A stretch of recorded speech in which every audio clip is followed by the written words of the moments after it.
I think people are in a state of shock, but what worries me also at times is with people are stating, how many this time, and it's almost like we're numb to what is happening.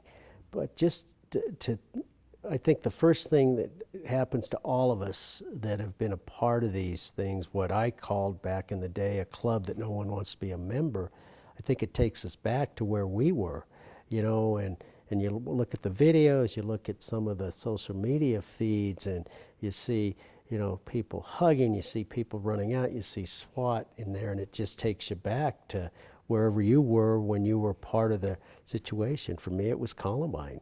And what I have to do, and it's through the counseling that I've had, that I have ways of, separating myself and getting to where I need to be. And and one of the most important things, I know just looking at some of the social media right now, people are saying, what do we do? I'm numb, I feel I can't help. And and the piece of advice that I give to people is you need to take care of yourself. If I didn't take care of myself, I wouldn't be able to help some of these others. And it's not that I'm an expert, but when I have conversations, for example, last year after the unfortunate shootings at Santa Fe, speaking to representatives from the governor's office, what advice can you give us moving forward?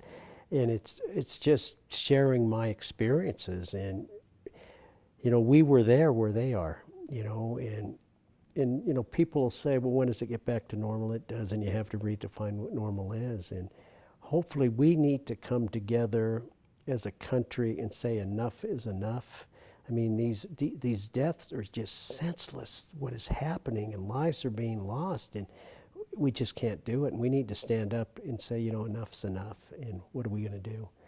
And our thoughts, and I know people get upset when they hear thoughts or prayers are being sent, and they are, but now we need to find out what was behind it, what's causing it, moving forward. I mean, this just can't continue. We can't make this our modus operandi. We cannot accept this. We need to come together as a country and say enough's enough.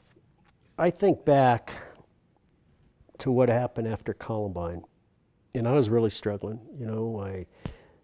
People know my story. I encountered the gunman, a lot of survivor's guilt there, but I was really struggling. And what put things into perspective is a couple of days later, and I'm a person of faith, and my priest said, Frank, you should have died that day, but God's got a plan. Now you need to go out and help and rebuild.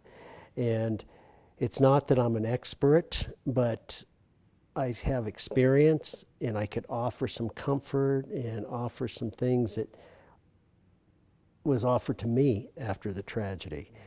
People, Bill Bond comes to my mind, who was the principal at Heath High School in Paducah, and the principal from Pearl, Mississippi reached out. And so when they do reach out to me, it helps. I think back to October 1st when the shooting occurred in Las Vegas. A group of people came to Colorado, and there were survivors that were there. Myself and John Michael Keyes was there, and Christina Anderson, who was, one of the victims that was injured at Virginia Tech, and Heather Martin, who was at Columbine. And it's not that we have the answer, but the questions they were asking were things that we've experienced. And so I think I don't know if it's a calming effect, but when people come up, if I said something, I know how you're feeling, they say, yeah, you do because you went through it. And, and I'm going to offer support. And the thing that's important, I think, that's comforting at times to people is when I said this is not going to be a one-time conversation.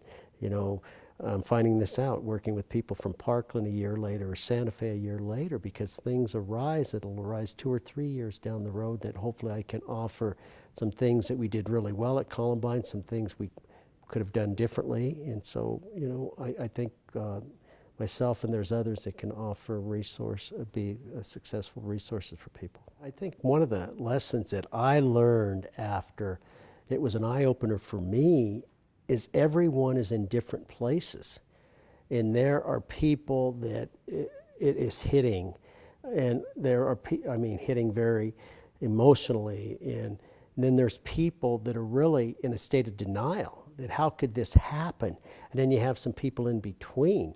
And that was probably one of the most frustrating things for me, is trying to keep everyone in a situation together, because there, you know, you talk about, and again, not being an expert, but the 5 stages of grief, and right now it's just denial, and then you're going to see some anger, and you're going to see some finger pointing and things of that nature. And I think the most important thing that, you know, one of the things that I state is they're not in this journey alone.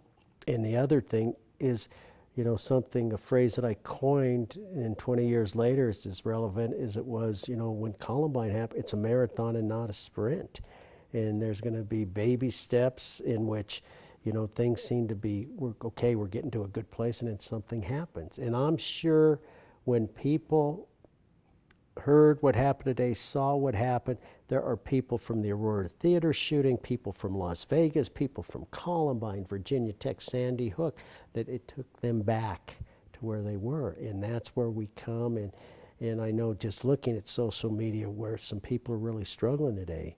And so for me, you know, the best piece of advice that I could give to the people there that are in positions that are going to be making decisions, and it was something that I also learned afterwards from a Vietnam veteran. He said, Frank, you're going to find every reason not to get the help because you're being pulled in so many directions, but if you can't help yourself, you've got to help someone else.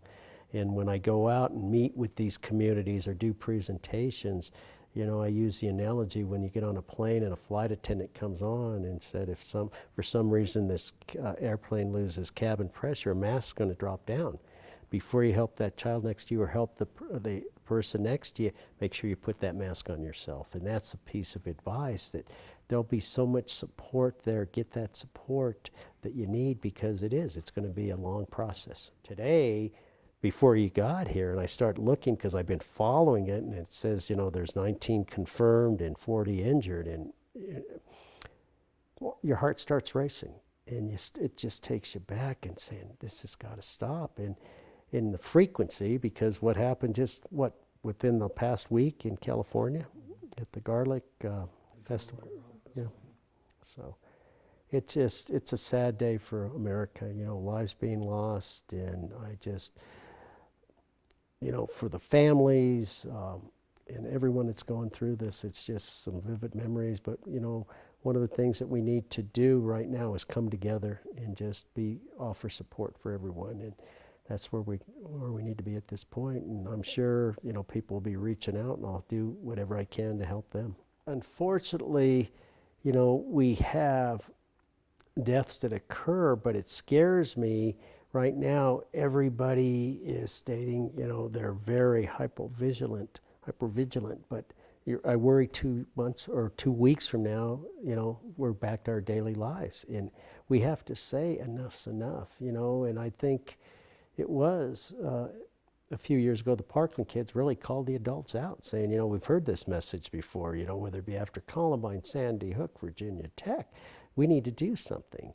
And you know, I look at this a lot of times. I know, being a principal, when some kids would lose their life because they made unwise choices, you know, and everybody swore we're going to do things differently, but unfortunately a month later you go back to doing some of the same crazy things that we were doing, and we can't continue that. And we got to stop, and we got to say enough's enough, and what's going on, it just can't continue.